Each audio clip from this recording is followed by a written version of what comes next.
Hi, and welcome back to On the Table, a show about exploring the messiness of what it means to be human and alive, the lifelong, never-ending process of discovering ourselves, and that nagging question, am I doing it right? Is she? Is there any such thing? Of course, my argument since Jump has been that no one really knows what the fuck they're doing, and if we can accept that, we can liberate ourselves. And yet, 12 episodes in, I still find the question popping up in my head all the time. Like, case in point, my husband and director, Ian, and I have admittedly what I think is a pretty sick life. We love each other deeply, we have incredible friends and family, we have the privilege of doing work that we genuinely enjoy. We truly support each other's freedom, which is huge, and we live in what I think is one of the most beautiful places in the world, Venice, California, where we are shooting live from right now at Zinqué Restaurant. And we are still, to this day, renters. And when I tell you the anxiety that came up in my body when I thought about sharing this, and now that I'm saying it out loud, I'm like, I don't know, who cares? It's not that big of a deal, right? And I'm aware that it's not that serious of an issue, especially when you consider the horrors that are going on around the world. But like most of our silly problems, it doesn't stop them from stressing us out. And I think because I grew up primarily without money and I've worked really hard, there is this piece of me that feels like, did we go wrong somewhere? Should we have figured this out by now? Are we doing it right? And that's the thing about that question. It is, whether it's tied to your relationships or your work or your finances, it's often tied to a feeling of inadequacy, of scarcity, of not enoughness. And listen, there's nothing wrong with wanting to change your life for the better, but I think I'm also aware that the secret seems to be an ability to fully embrace and accept your life fully as it is. And if you can come back to a place of gratitude for what you have versus a yearning for what you don't, then I think you've really figured some things out. And the truth is, I fucking love our home. I mean, it doesn't matter where we've been in the world, no matter how exotic or exciting, I am always so grateful to walk through our front door. I moved a lot as a kid, and this is the longest I've lived anywhere in my life by a really wide margin. Did you know that? And it's been the container for our love story. We've put down real roots there, and we're very blessed to have really dope ass landlords, and who are also our next door neighbors, and this is where I land the plane. One of them is my guest today. Did you know where I was going? I'm just so happy that you guys are living in scarcity so that you could be our tenants, because right. It's nice to be the Lord. I love the phrase landlord because I love that you respect it. I love that you guys bend a knee. Yeah. And every time you give us the rent, we call it tithing instead of rent. And our house is the castle. Yeah, and then that way you can keep doing these late night shows that pay you $30. $30. Yeah, that's it. We're subsidizing that salary, That's right. Yeah. That's right. You're welcome. Yeah. Okay, we wait. appreciate that. Let me do the bit on you. Yeah. Yeah. Craig Fitzsimmons is a 4-time Emmy-winning comedian and writer who's been mastering the art of stand-up comedy for the last 35 years. He hosts 3 podcasts, putting the rest of us to shame: Fitzdog Radio, Sunday Papers, and Childish. And his latest special, You Know Me, is on YouTube because he is a motherfucking maverick. Equally importantly, he's been happily married for 25 years and has 2 kids who seem to adore him. And I know because I can hear them giggling from their backyard over dinner all the time. He's been on Rogan more than 20 times, Stern more than 50. He's done all the late night shows. And today my ethical landlord is gracing us with his presence. By the way, this is episode 12, which means we've made it almost a year. 25,000 subs on YouTube, nearly 500,000 views on YouTube, and 1 invitation to a sex dungeon from a fan that I have not yet declined. So if one of you wants to top that, how about it? Hi. Now, as the landlord, I would think if there's a dungeon, the Lord would be in charge of it. Would you like to go? Of course. I mean, why not? Why not be the guy that goes to a dungeon or an orgy that you invite me to, where I then don't partake in what's happening. It's a little bit like being invited to your favorite restaurant in LA, Zinc, with amazing food, and be told there's no food during the interview. I mean, literally looking out at the salads and the grain bowls and I've got this non-alcoholic. Cheers. Cheers. It's pretty though, isn't it? It is pretty. You're just complaining because you've been sober for 34 years, and so you're in a state where you're yearning for the food, you know? Like, I'm getting my fix right now. Right. I haven't had a drink for the last 4 days, and I was like, I'm ready for a fucking 3 p.m. martini, you know? Yeah, I can't wait. I always say that when I turn 65, I'm going to start having one drink at 5 o'clock. No, stop it. Yeah, it's a highball. A little whiskey and ginger, and watch the evening news before dinner. Do you mean it? Yes. You think you'll be able to handle it? I know I'm going to be able to handle it. Wow, how are you so certain? Because everybody tells me that at this age, when you drink, you get hungover so bad you don't want to do it again. And that it puts the brakes on. I mean, it is true. It feels like there's very little about aging that has turned out to be true. Like, there's so much fear-mongering around aging. And I think in LA in particular, I don't know, like, people just continue to look really good. And I feel pretty healthy and vital. I'm nearing 40. But the hangovers that's where like you get reminded of your mortality. You're like, oh shit, like they get worse every year. Yeah. And look, I joke about that, but no, I prize my sobriety. It's been, I don't like to use the word sober because I do smoke pot once in a while. I'll take mushrooms, took mushrooms Sunday. And a little acid on a toothpick once in a while. But I don't drink, and I think that's really affected my life. They say that addictions can just sort of transfer. Like, did you find that happened all those years ago? You put the alcohol aside. Did it get transitioned into something else? Well, I was lucky because I started doing stand-up as I was quitting drinking, and I found that the energy that I put, I mean, I guess you could call me a workaholic maybe. You just said I have 3 podcasts and I'm on the road every other weekend, and then I write on TV shows. Why do I have to do that? And I play piano in the room while everybody writes. And so I definitely think that I found something productive that I put the energy into. Like, I think I had a really hard time during the pandemic when I wasn't able to go out and get that sweet reinforcement from the crowd, laughs, and how many jobs do you start with people going, yeah, and you walk and go like, I already won. This feels great. The validation. Yeah.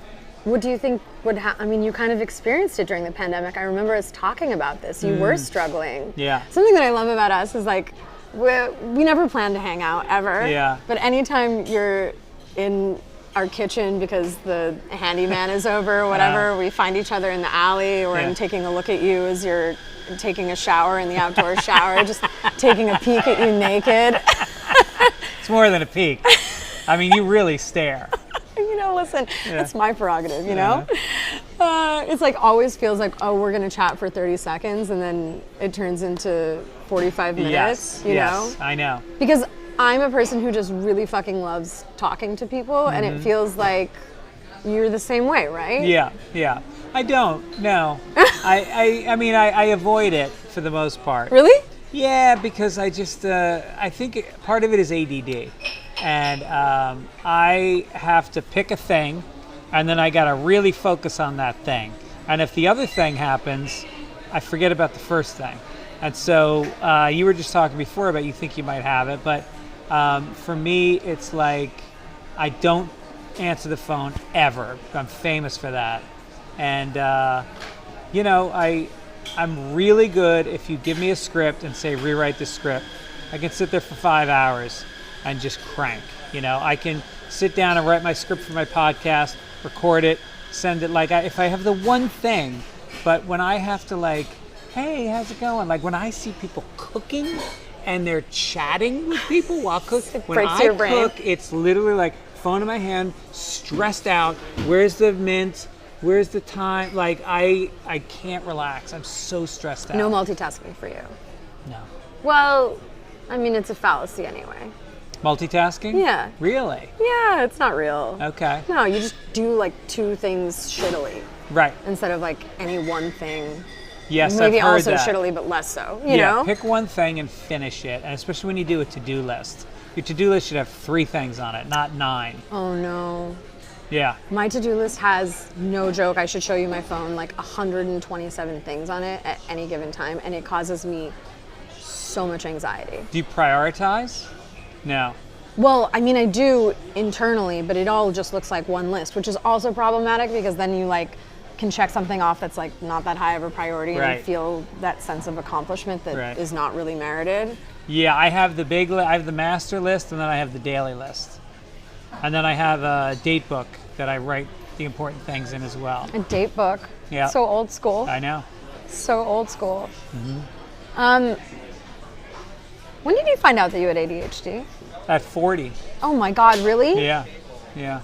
Okay, this is another way in which you're sort of before your time, because I think right now we're like in the era of every like adult diagnosing themselves with ADHD. Yeah. And Ian, like most things in my life, Ian was the one to be like, Yeah. I think you got something going on here. But I feel like part of I took a little Adderall today. I'm feeling it right now. Good. That with the alcohol is going to be a good interview. I feel like I got it wrong. Like historically, we've been told that it means you can't focus on anything. Yeah. It's not really the case. You can focus really intently on certain things, and then Well, you can focus on what you want to do. That's the thing about ADD. Like if you send a kid to school, it's not that they can't concentrate on the teacher. It's that a lot of times the teacher's boring, or it's a subject that they can't relate to. But then they get to the subject they're good at. Like I was always great at English. I was great at writing. I loved to read. Yeah. And I would get good grades, and I was attentive, and I didn't disrupt. And then I'd go to French class, and I would like get thrown out, fail.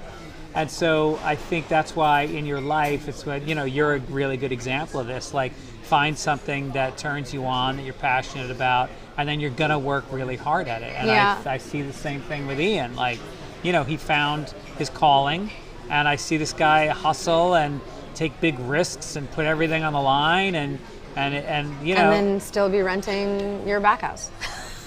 renting a nice back house. No, it's a really fucking nice back house. No, we love it. And honestly, like I said in that opening, I moved so much as a kid, right? I grew up in Montreal, Vancouver, Chicago, and even within those cities, we did a lot of moving around. I was raised primarily by a single mom until who I consider my dad came into my life at 14, and my 3 sisters. But I think the longest I'd lived anywhere in my life was 3 years. That's where I maxed out. So like your place has such insane meaning for me. Wow, that's nice. It's I've never had roots like that. Yeah, and you get to know the neighbors a little bit. A little bit when we get invited to the parties. There's not a lot of parties. We're due though, because have you seen our back patio, our backyard since we redid it? We heard the construction. Yeah. It was pretty quick. It was quick. It was very quick. It was quick. I mean, as opposed to our across the alley guy who's been working on that house for over a year now. Oh my God. But anyway, we'll have you over. We're going to have a barbecue with Danny and Peggy and Matt and Amy and you guys. I think that's a perfect little barbecue one night. I love that. Yeah. I love that. We're gonna diminish the separation of church and state. Yes. Yeah. Just finally do some acid together. I think all 6 of us. Yeah. And maybe my kids. Have you gotten on the psychedelics train with them? No. There was a trip we took to Mexico for the eclipse this year. Down in Mazatlan was the first place that the eclipse hit the North America. And so we all went down, and there was 20 of us. It was a bunch of my son's friends, and it just seemed like, when else would you take mushrooms? We're on the beach, 11 a.m. eclipse. Perfect setting. But I don't know, I just feel like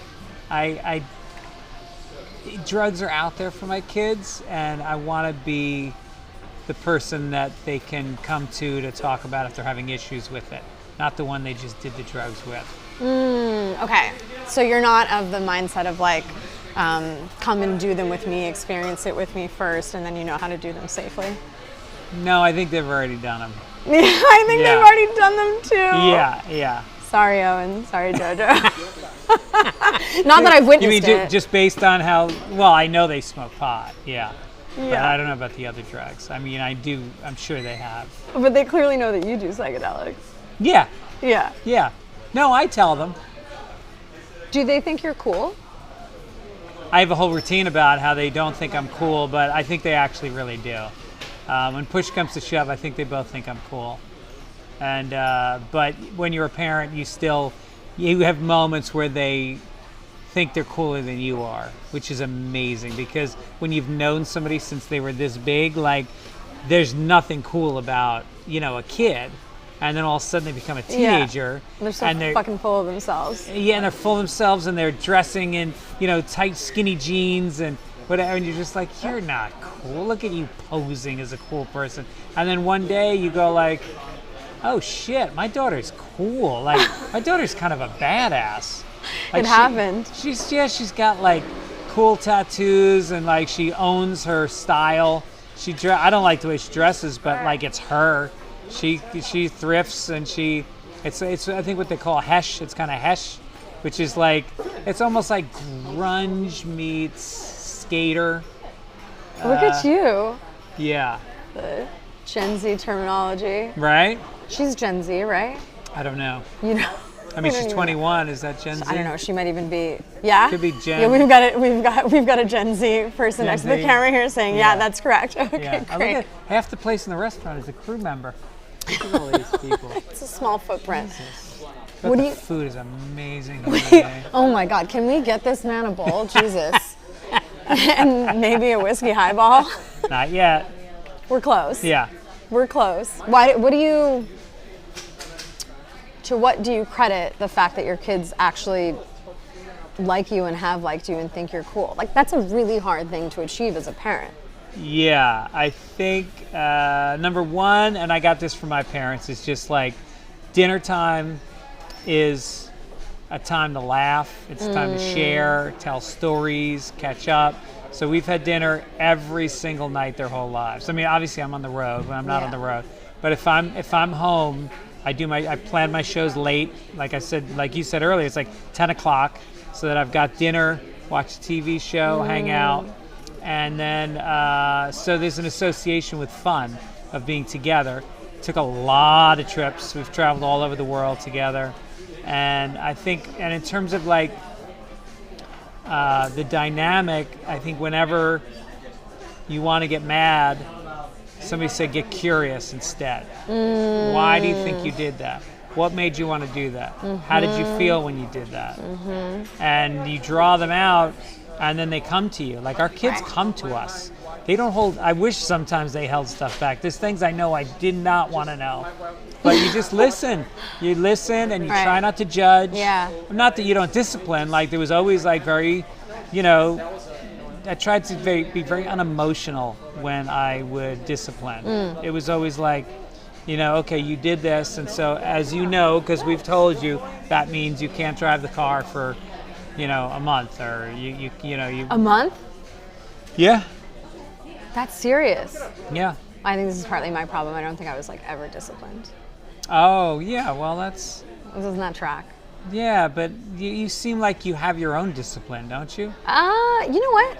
This is interesting. I actually spend a lot of time thinking about this, because I think that I had sort of developed the idea about myself that I'm an undisciplined person. Yeah. And then it was pointed out to me, rightly so, that I'm actually like incredibly disciplined in a lot of areas of my life. Yeah. I'm really disciplined when it comes to my health and my wellness. In so many ways, I'm very disciplined when it comes to my work. Yeah. Problematically, like, I'm more disciplined when it comes to work that somebody else is like paying me for. Less disciplined when it's like my own thing that I have to self-start. I think everybody's like that, yeah. But I'm a party animal. I stay up late. I'm not great at saving money. So I think we tend to think of this as like this very binary thing, like you're either disciplined or you're not. And I think in actuality, it's like, I don't know, we contain multitudes. We're like often disciplined in some areas of our lives, and then well, it goes back to the ADD, the things that, I think when you get assigned something, it's a challenge to you at work, and you know you can do it, and you know it's going to make you feel good about yourself and, Yeah. and builds your confidence, and so you jump in and you do it. And when it's just something that you're trying to create on your own, it's sort of like, I can also, watch this TV show. Masturbation is always right there. It's just waiting for you. There. Yes. And so satisfying. Yep. Especially when done on airplanes.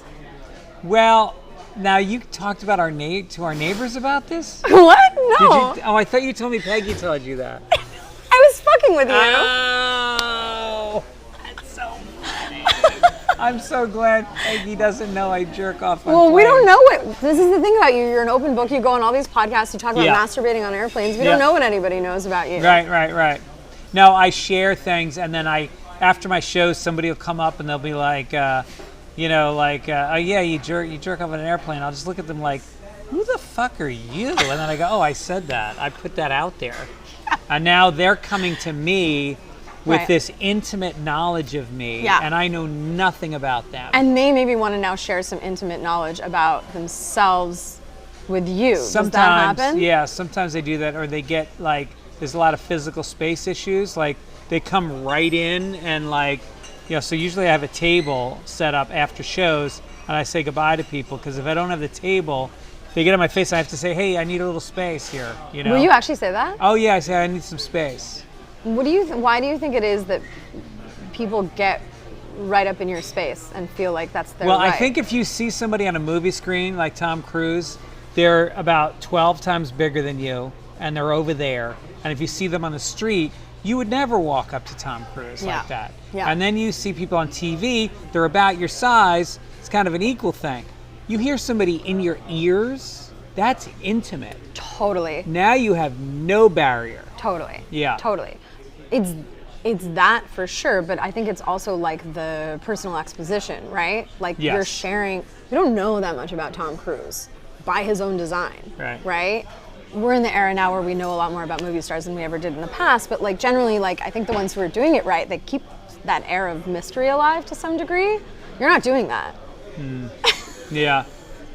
Yeah. You're letting it out. So am I. And so far, I have been loving it, but I have wondered, 5 years from now, 10 years from now, 20 years from now, is this going to come and bite me in the ass somehow? I have had a couple things bite me in the ass. Really? Yeah, but I also think that if you want to be creative, then you have to go to places that make you uncomfortable and realize that, all right, if I feel this and I'm honest about this, then the audience is going to feel that, and then I'm going to bring them through it. That's the thing. You can't just go up there and make a mess. Just in terms of stand-up, Yeah. I think about this. Every premise I have in my stand-up is what would make me embarrassed to tell another person, and then I go up on stage and I say it. Ooh, I had this story that like exposure therapy. it is, but only if I know where it's going and how I'm gonna. Right. There has to be an ending. You can't just dump it on the audience. It has and to then be walk motivated. off. Yeah. Yeah. So I had this story that I'd only told my wife and one other person, and then I was going on Howard Stern, and I forget how it came up, but I told a story about when I was in Boston. I was a junior in college, and I was an English major, and I was reading, Ginsberg and Kerouac and Emerson and Whitman, and they were all gay. And I was attracted to their poetry for some reason, and I read a lot of it. And it was so homoerotic, and I'm listening to Iggy Pop, and I'm listening to, Bowie and Jagger, and they're all having gay affairs. So I had in my head, all right, I've had 3 ways, I've taken acid, I've, had sex with tons of women. I said, but, I've never been with a guy, and these guys all been with guys, and so it feels like I should do it. To try it. So I'm walking home one night, and in Boston, I happen to live next to the Fenway, which is behind Fenway Park, and it's like a small wooded area. Every city has a small wooded area where gay men have anonymous sex. Cruising, yeah. You got the Brambles in New York City, you've got the Fenway in Boston, you've What got is it here? Griffith Park. Oh. No, I just off the top of my head, I'm guessing. And so I'm walking past there, I'm shit-faced, I was a drunk, and I'm stumbling home to my apartment, and I literally look out and I see the Brambles, and I go, you know what? I'm gonna suck a dick. Fuck yeah. Because then I'll know. You don't know until you do. You don't. I say this all the time to people about, especially when it comes to sexuality. You don't know what you don't know. People are always like, I'm not into this. Have you tried it? Right. How the fuck do you know? Right. You might like sucking somebody's blood. You don't know. Exactly. Okay, so Somebody's what?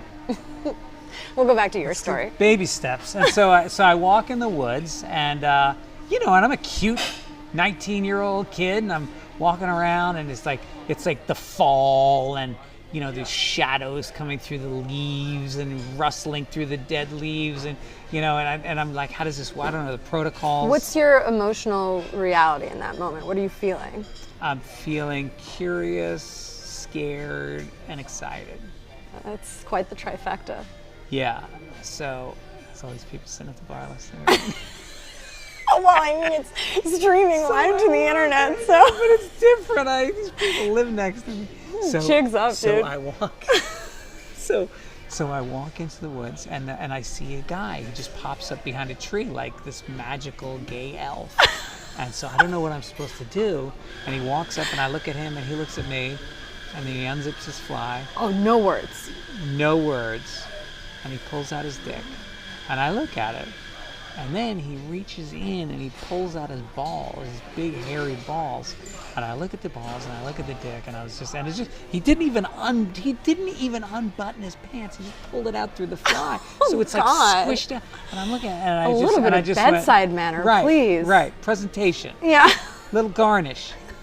And so I just look at it, and I was like, not interested at all. And so I got nervous then because he took a step towards me. So I pushed him, and he fell down. With his dick out. With his dick out. And he popped up and he ran into the woods with his dick flopping up and down. And I just stumbled out of the woods like, oh, not gay. No, come on. That's the end of that That's story? That's the end of the story. And you've never explored since then? Nope. Oh my God. Well, then you're due. Due? Should we just call somebody over? Yeah, okay, for sure. Yeah. I like to play this game. Who would you fuck at the bar, Yeah, that's a good game. You only get 10, though. You only get to pick from 10 people. Well, it sounds to me like you're telling this story because there's something that has yet to be explored. We were just saying you don't know what you don't know. You still don't know. I still don't know. You still don't know. Yeah. Yeah. And it's kind of like you're not interested in every woman you come across, right? Yeah. It's the same. It would be the same thing with men. Yeah.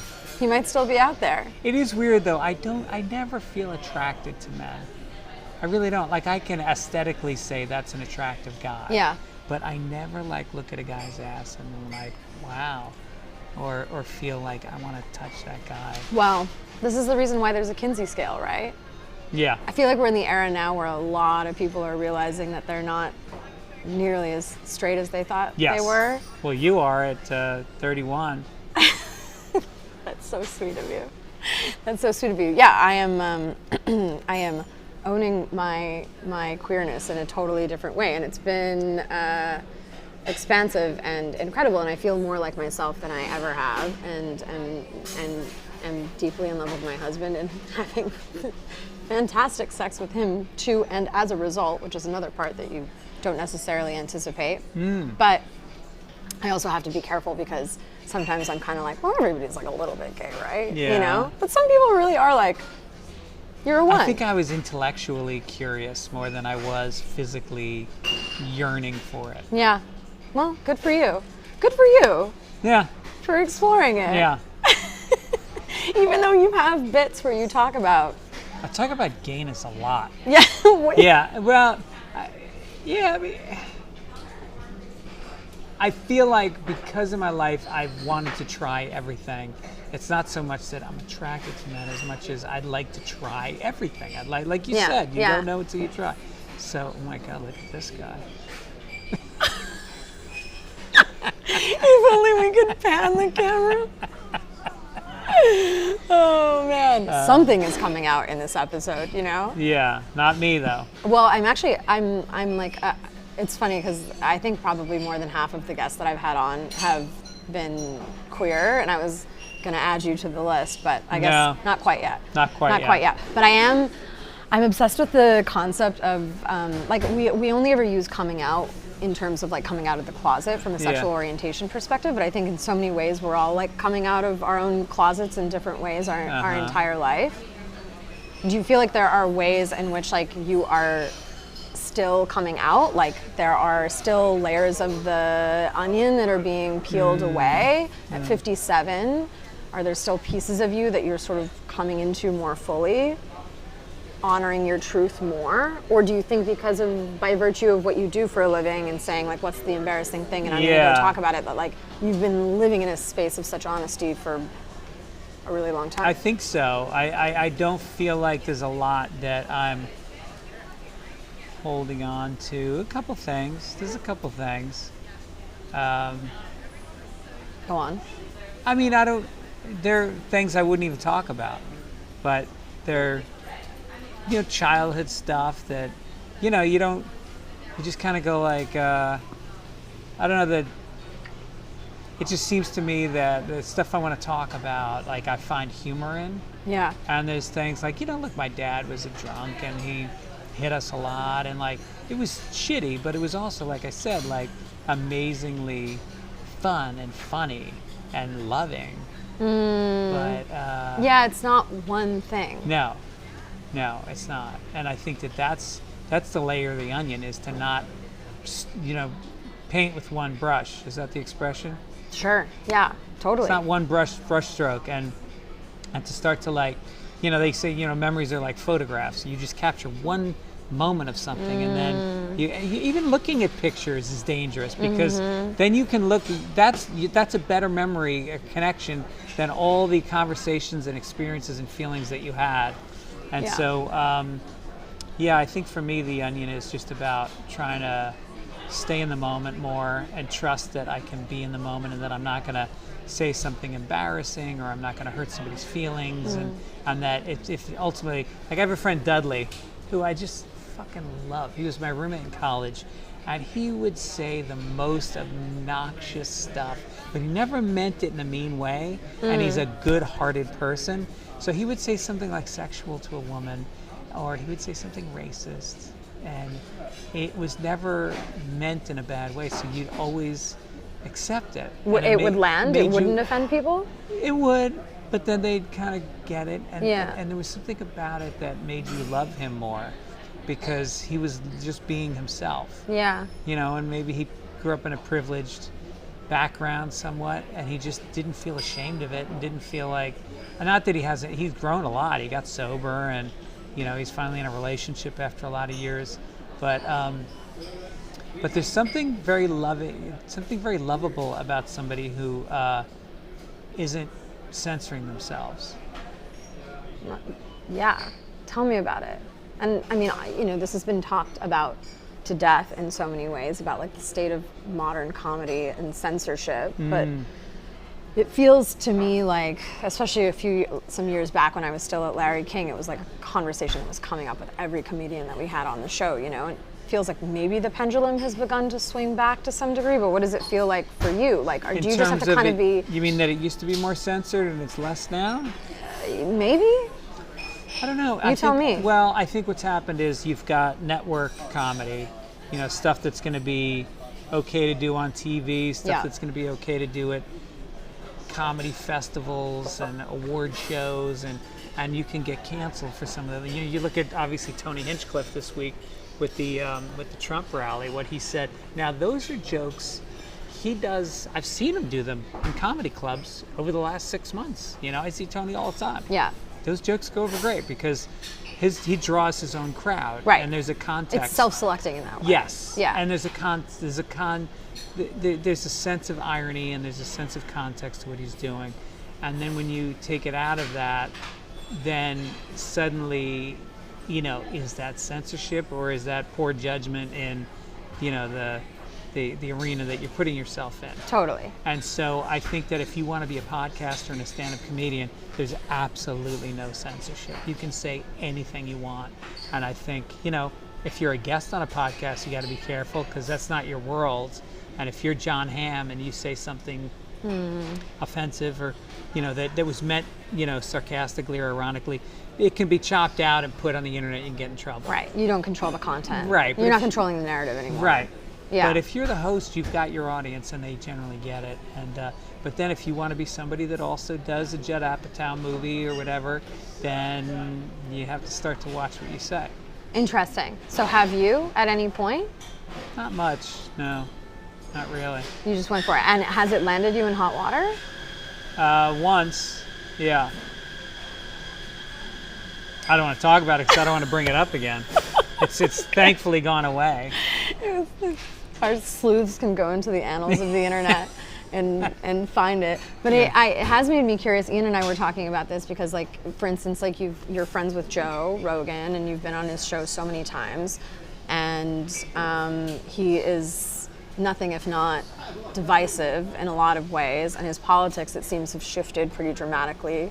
At least it seems from the public perspective. It's like, does that give you any pause, or has it shifted you seem like an incredibly liberal guy. Has it shifted your relationship with him in any capacity? You're just kind of like, that's Joe and this is me, and we're both comedians and we're going to do what we do and we believe what we believe, and that's it. Yeah, the people I can't really tolerate are the ones that are trying to be provocative, and I get the sense they don't believe what they're saying. Yeah, there's no integrity you look there. at Alex Jones, or you look at like anybody on Fox News, like, I don't truly believe they believe half of what they're saying. Yeah. And that's disgraceful to me. I hate that.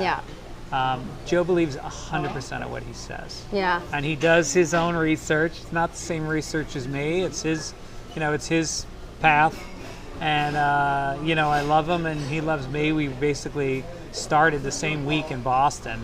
And, we spent a lot of years in the trenches together. And he's a loyal guy and he's a loving guy. And, no, I don't always agree with what he says, but he's not pandering to anybody. Yeah. I do think that's so important. It's like, do you actually believe what you're saying? And you see this from people with a public profile, but you also see this just with regular human beings, where you get the sense that somebody's just sort of regurgitating somebody else's think piece. Yeah. Right. Like, have you actually engaged in any kind of critical thinking about what you actually believe here, or are you just sort of doing the thing that the liberal would say, or are you just regurgitating the thing that the other conservative might say, Yeah. And no, there's nothing philosophical about these conversations. They're just like little chess moves. If I go here, he'll go there, and then I'll bring this up, and then he'll counter with, I'm a hypocrite because my party did that, and it's all just a chess match, and it's not a communion of ideas. It's not, one person challenging somebody else and then them maybe elucidating on it and coming out the other end with a different perspective. Yeah. So, that's why a podcast like this is really important. Thanks. Like this one. Yeah. Appreciate it. Yeah, I think the capacity to for open to the idea of actually changing our minds. It's like a really powerful thing. The question is how many people are actually open to the idea of changing their minds, Well, I mean, the internet was supposed to be that. It was supposed to be something that allowed you to find the truth behind what mainstream media was giving you and what the church was giving you and what school was giving you, and find stuff. And it's been bastardized, and it's been kind of co-opted by people that cater to lonely, angry people. Men, a lot of men. And a lot of incel energy. Yeah, there's a lot of incel energy. Yeah. And maybe we need to look at that and say, well, why does that energy exist? Like, what's lacking in our society that's creating people that are this vulnerable to bullshit and hatred and divisiveness and the sense that they want so bad to be on a team that has a mission and has an enemy? What is lacking that is a need in so many people? Yeah. And this feeling of it being so incredibly binary, it's anytime somebody is engaging in deeply us versus them thinking, black and white, good versus evil, I think that becomes really problematic, because in actuality, I think there's harm that exists inside of we are all the good guy and we're all the bad guy, right? We're all just shades of gray in actuality. And I think so much of what's happening is the putting of people in these very clear categories where there's something that they get to rail against Right. and fight. Yeah. And that works for a Marvel movie, but it's just like not the way that Well, and human the beings problem actually with it work. is that there starts to be self-censorship. Like you see what happened with Bezos and the Washington Post, or with the LA Times not endorsing, obviously, their candidate. I mean, it couldn't be more clear. And I don't look at either of those papers as being, I think they're factual. I think that they're journalistic. I think they corroborate everything they say. Do they lean left? Absolutely.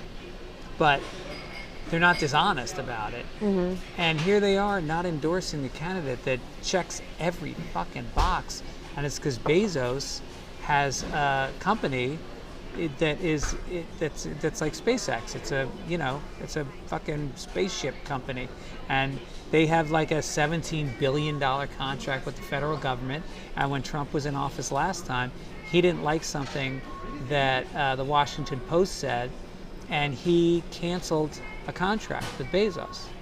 So he doesn't want it to happen again. So he didn't use the Washington Post to endorse. And so you go like, all right, so the government isn't saying, if you say this, we'll put you in jail or we'll send in stormtroopers. But it starts to become self-censorship, where people start to go, well, I don't want to put myself in a position where that'll even happen. And I think that happens with liberals. There's so many things that I believe, and I don't always say them. Like, I haven't talked politically on my podcast because a lot of my followers are from both sides of the spectrum, and I don't You want to turn people off? Well, it's not so much that I don't want to turn them off, as I don't want to give them something that they didn't come here for. You know, they come here because I'm funny, they want to know about my life, they want to know about my guests. And if I suddenly start injecting my politics into it, then all of a sudden it's about that. And I think that and so I say to myself, is that self-censorship?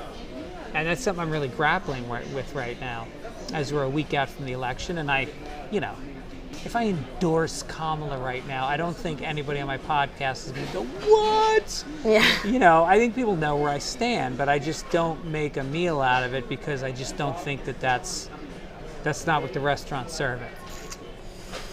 That is thorny, though. Yeah. Because it's like, it also, you're not an actor.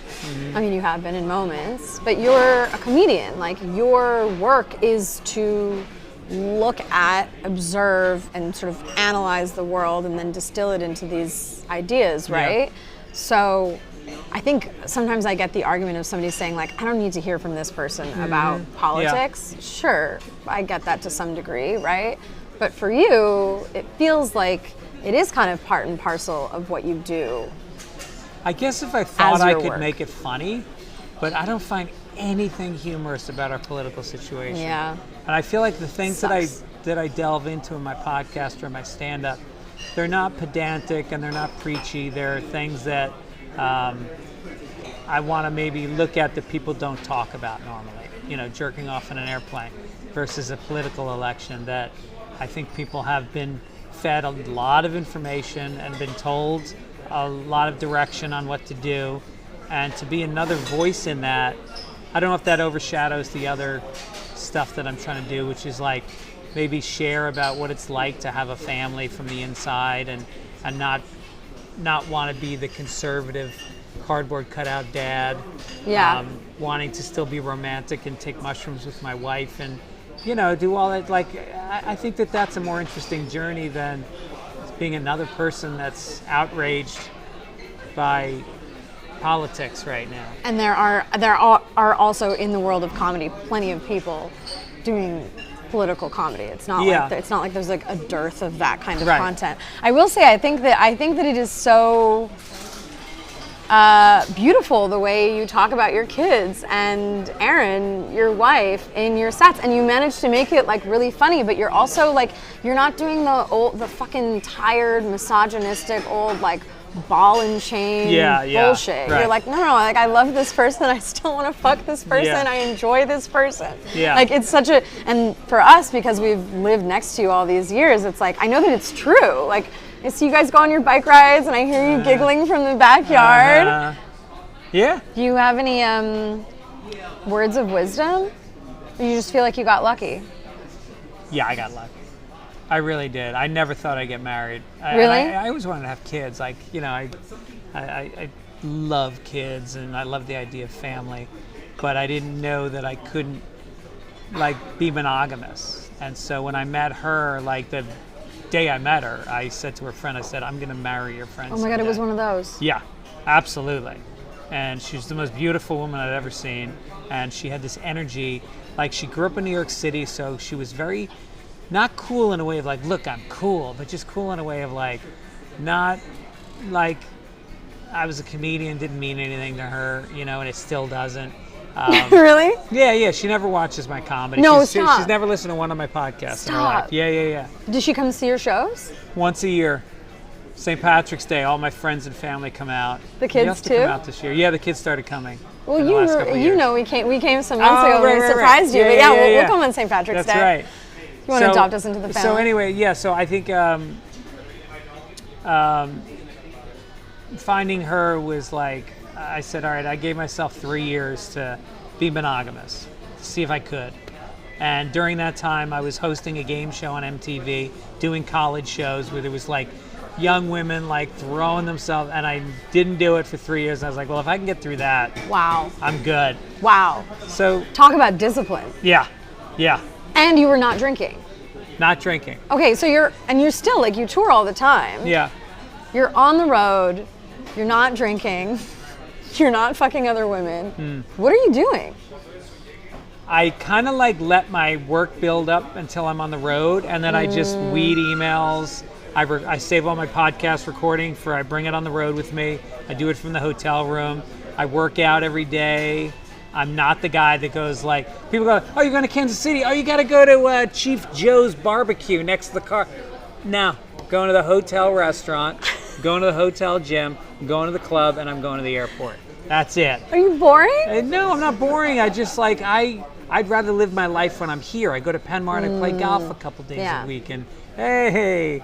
And then, and I do like, stuff with my wife and my kids and my friends. And, this is where I have my leisure time. That's work. I'm on the clock when I go on the road. And I kind of keep that game face on the whole time. And then when I fly home on Sunday, that's when I first will watch a movie on my phone or do something that doesn't involve like writing material for that show, listening to my past show and making notes, preparing a script for a podcast. Like I'm busy. I got a lot of shit to do. Do you think that we're not calling it sobriety, but your sobriety from alcohol is the reason why you're able to get so much work done all the time? 100%. Oh, yeah. Man. Yeah. Yeah, that's real. I don't want you to question your drinking, though. I want you to enjoy it. You're on a good path. Listen, I think almost everybody in life is an addict of some variety or another. This is not my addiction. No. My addictions manifest in other ways. Alcohol what ways is not does your addictions manifest? I'm an intimacy addict. Yeah. Why the fuck do you think I do this show? Yeah. I like love human connection. That's a big one for sure. Yeah. And I'm trying to investigate my relationship with validation. Yeah. I'm out there twice a week dancing in front of a crowd of 300 or 400 people and making this show, and in many ways my relationship with the need for the validation has been diminished in pretty profound ways. The longer that I meditate, the longer that I engage in my spiritual practices, the less I seem to need it. But sometimes I think to myself, do I think I need it less because I'm also just like getting a fuck ton of it? Right. Right? And so that brings up the question for you too, like you had this period, you had years and years and years and years where you just validation, attention, right, coming at you. And then the pandemic hits and you have a couple of years where that just gets like eviscerated. I think I came to terms with it, which made it hard to go back out and do it again. Like you found peace in the not having it. Not 100%, but I found that I had to figure out a way to not receive that and get on with my life. How did you do that? I think I did get more intimate with my friends. I feel like my male friendships got way deeper. Yeah, like I love to hear that. Yeah, there's a group of guys that I've known for a lot of years, and we really love each other and we really share with each other, Do you notice how much quieter you got when you said that? But don't fucking tell anybody. That's going to be your promo. There's the cold open. Go on. So I think I found that. I think my relationship with Erin went deeper. And I was still doing the podcast, so I was getting, at least I was communicating ideas still, even though I may not have been getting the feedback. I still had my process of like what's going on in my life, what's funny about it, and then finding a way to, I still get very anxious before I do a podcast or, not yours, but like if it's my own, I get anxious doing the cold open because mine's so low stakes. No anxiety here. No, on anybody's. I go on Rogan, I walk in, I don't think twice about it. Honestly, I get that. Yeah. But when I have to be in charge and have the script and look at the camera, that all stresses me out. It's a different ballgame, for sure. Yeah, so I think I still had that part, which was good. And then they said, do you want to do a virtual show from your computer? And I did one of those, and I finished, and I said to my agent, I go, don't ever bring me one of those again. That was brutal. And then it turned into drive-in movie theaters. Oh. Where you would get on stage, and everybody was in their cars, and it's a drive-in, so they can hear you. And if they liked the joke, they would like flick their high beams, and if they really liked it, they would honk. How was that? One and done on that. You're like, it's not 1956, bitch. Yeah, right. No, thank you. Right. Yeah. So, and then when I got back into it, I think maybe it improved my stand-up in a way, because I think I had gotten addicted to the beats of the laughter, and I think when I came back to it, I was a little bit more free. I think I'd gotten on a treadmill for doing it I never took more than 2 weeks off from doing stand-up in 33 years. I mean, literally never. And I'm talking doing 7 shows a week, every week. Crazy. And so when I stopped, I think it let me get off that treadmill a little bit and then re-engage with it in a way that was not as desperate. There was always a little desperation with my stand-up, a little too needy. And now I feel much more relaxed to not get as many laughs per minute, and to find more that like if I can be honest and connect with them, they're gonna come with me wherever I go. Wow, it's a different kind of confidence. Yeah. Well, that's an interesting thing, because I think for so many people, maybe it sounds like yourself included, there's this feeling like if I ever take my foot off the gas, it's over. Right. Yeah. And it sounds like that's how you were operating for 30 plus years. Yeah. Like, I have to keep going at this clip, or maybe it will just all go away, or I'll lose my spark, or whatever. Or they'll forget about me. Right. And then you have this like forced pause, and it actually serves you in the end? Well, because it wasn't the world saying it's you that's going to take 2 years off. Everybody was in. It's like in the Indianapolis 500 when there's an accident and they wave the yellow flag and everybody has to stay in position. Nobody gets to move ahead of anybody else, and you go slower. Yeah. Like that's kind of what the pandemic was for me. Yeah, I remember. I'd never seen you like this. I remember us talking in our kitchen, and you being like, I'm a little fucked up. Like I don't really know how to get back out there. With people. Once you started again, how long did it take to feel like you were in a space of comfort? Well, the crowds were so happy to be out again after the pandemic ended. Yeah. There's like an elation there. Yeah, it lasted for like 2 years. Every show, they were just wide-eyed and like cheering, and so it was actually pretty easy for most people to get back into it again. There was just like a need to not only laugh but to just be among people that made people happy. Like you look at the economy, like people aren't making a lot of money, and they're out more than ever. You look around Zinc, and it's like all these people in their 20s that are eating $26 chicken dishes, and it's like, where the fuck are you getting that money? You don't even make that an hour, you know? And they've got cocktails that are $19, and they're all young, and it's really weird. Like, not to be a doomsday what? Not to be a doomsday But I think it's all going to end. I think we're going to have an issue. No, really? Yeah, I mean, can't keep up. Like, where are people getting this money from? Oh, yeah. Yeah. That's real. But don't you think that in the more Pollyanna reading of this, that that I think it just reminded people how desperately they need community, and that we just will find other ways of being in community with each other that don't require $26 chicken dishes and $19 cocktails. Yeah. Go to Venice Beach. Yeah. Play the bongos. Right. Do a podcast. Play the bongos. This is your version of saying yes to everything right now? Yes. Including sucking dicks.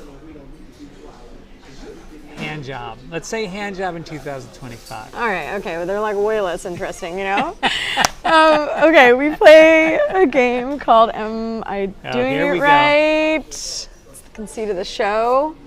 One thing that you are actively working on.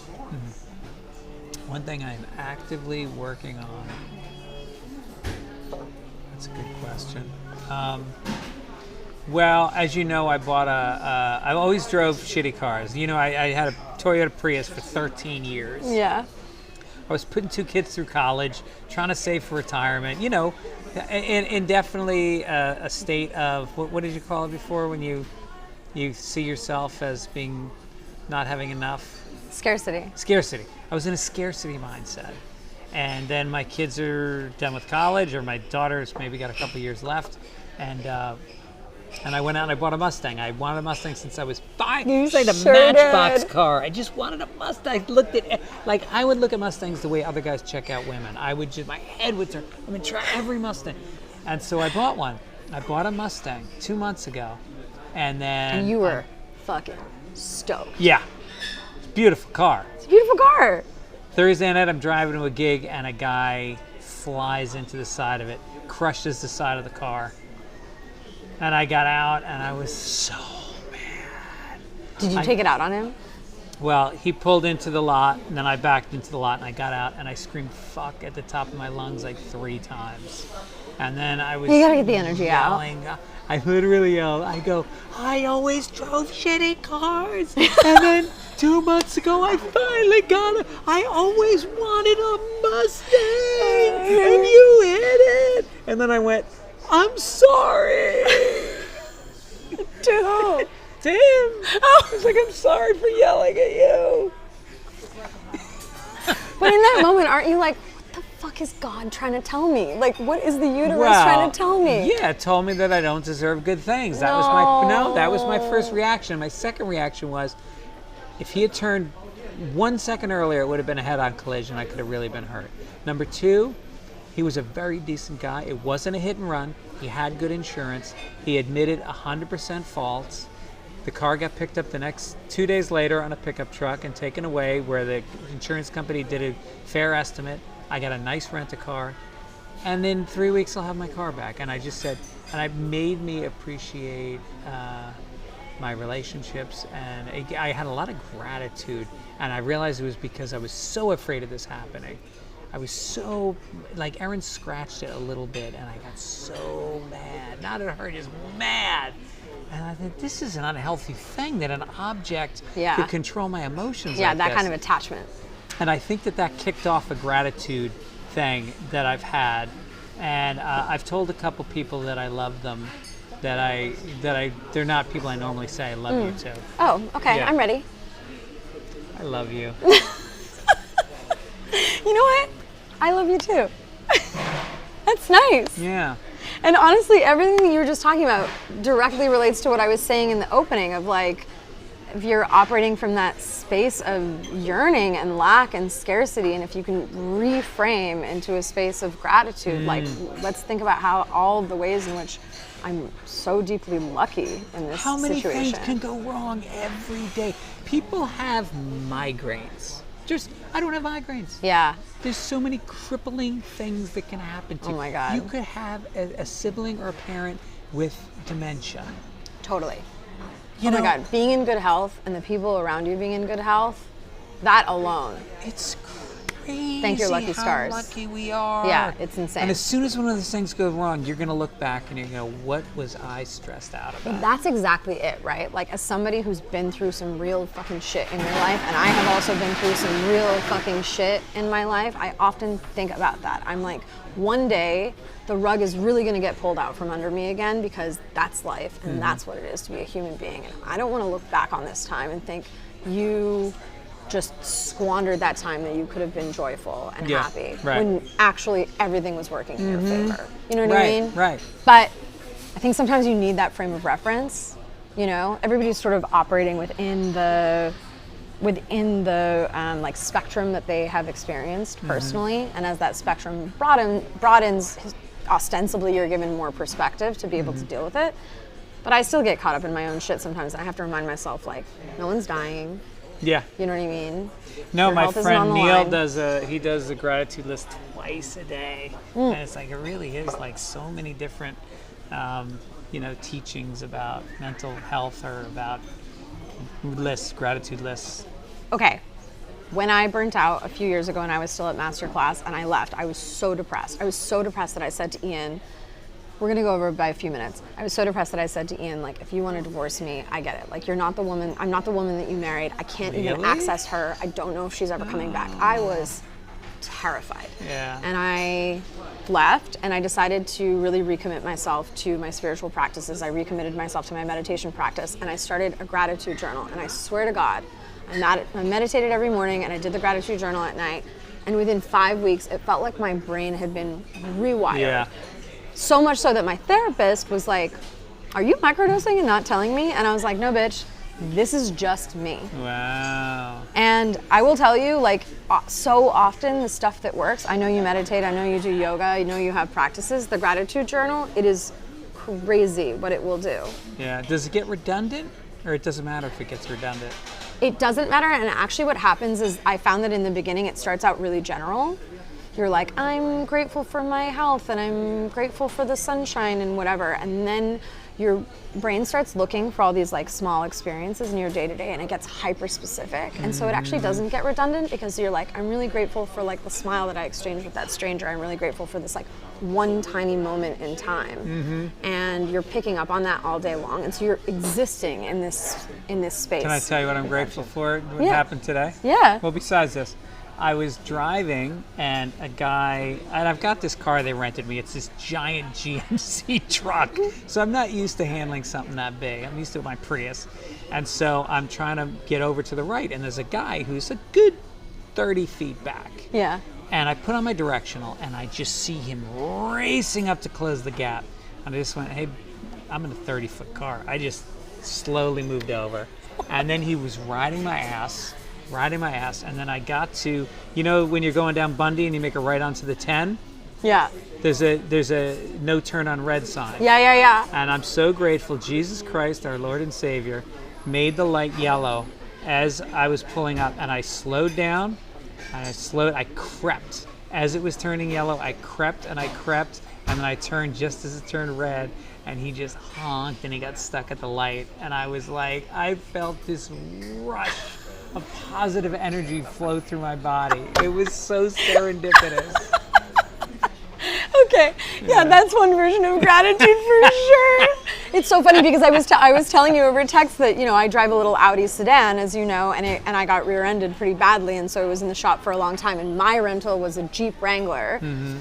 And I felt like I stepped into a different identity, like overnight. All of a sudden, my name was Tammy. All I was wearing was cowboy boots and cut-off jean shorts and my baseball cap everywhere I went. And there's something about being in a car that's that big. A Jeep Wrangler is like one of the big Jeeps, Something about being in a car that's that big that you can also kind of like, I see how people in big cars become bullies. Oh, people. Because you're just kind of like, you're obviously going to move out of the way for me. Right. You know what I mean? Yeah. Like, you don't want to get run over. Yeah, there's a lot of guys that when I see a pickup truck, I just get out of their way because I know that they're not going to merge. That they're going to. They can barely even see you. They tailgate you. Like, they're so fucking aggro. And they've got the wraparound sunglasses, and they're from Orange County. And there's like an extra wheel in the back. There's 4 wheels in the back instead of 2. It's like, and there's nothing in the back ever. Yeah. What are you picking up? Christmas tree once a year. That's why you have this $80,000 truck. No, it's it's to show people that they obviously have a huge dick. Yeah. Yeah. Right. What age are you in your head? 32. Oh. Yeah. That's nice. Yeah. It's a good age for guys. Yeah. Something you love about yourself without reservation. I guess I'm being reserved right now when I say it. I'm not feeling great about myself at this moment. Oh, Greg. Not in a horrible way. It's just more that I feel shut down a little bit. What do I guess?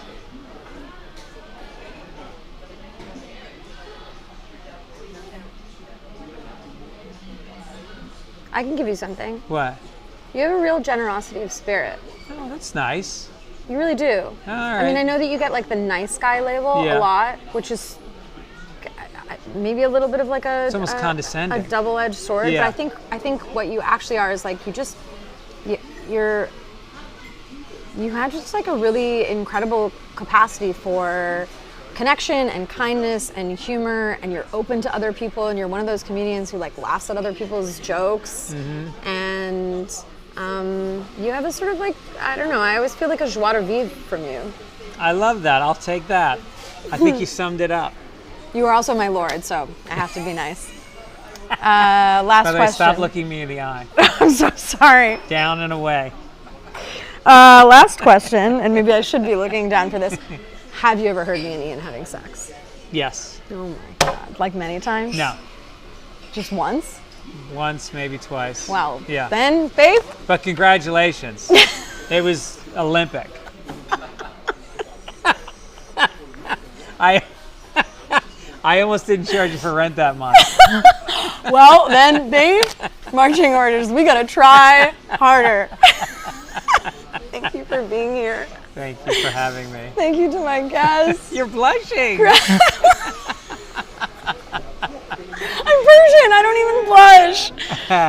Thanks to my guest, Greg Fitzsimmons. Please go watch his special on YouTube. You know me. Listen to his 3 podcasts. He's sober, so he can do them all. Fitz Dog Radio, Childish, and Sunday Papers. Subscribe, like this, cut some clips, and if you get in a car accident, get like a fun rental and see what kind of identity comes out of you. I feel big. Big. I'm glad Yeah. you feel that Yeah. way. We'll see you next time.